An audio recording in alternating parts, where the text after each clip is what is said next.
வணக்கம். சிந்திப்போம், செயல்படுவோம். சிவகாமி சமையல்லேருந்து பேசிக்கிட்டு இருக்கேன். இன்றைக்கி இந்த ஓடிபி பற்றி தான் பேசிக்கிட்டு இருக்கேன்.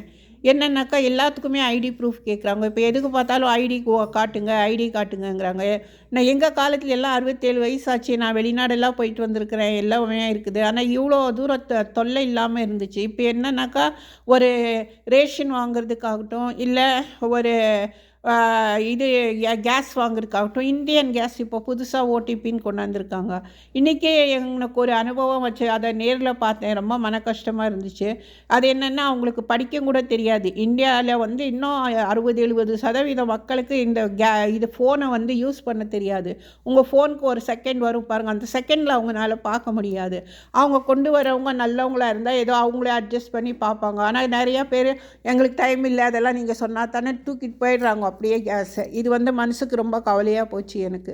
தயவு செய்து இந்த மாதிரி எல்லாத்துக்கும் ஐடி ப்ரூஃப் கொண்டாடாமல் ஒரே ஒரு ஐடி ப்ரூஃப் வைங்க. அது வீட்டு அட்ரஸ்ஸு, அந்த வீட்டு அட்ரஸ்க்கு நீங்கள் அந்த பார்சலுங்களே ஆகட்டும், இல்லை அந்த கேஸ் சிலிண்டர் ஆகட்டும், தயவுசெய்து அவங்களுக்கு போய் சேர மாதிரி பண்ணுங்கள். இதுதான் இன்றைக்கி நான் பேச வந்த நிகழ்ச்சி. எனக்கு ஷேர் பண்ணுங்கள், கமெண்ட் பண்ணுங்கள். தேங்க்யூ.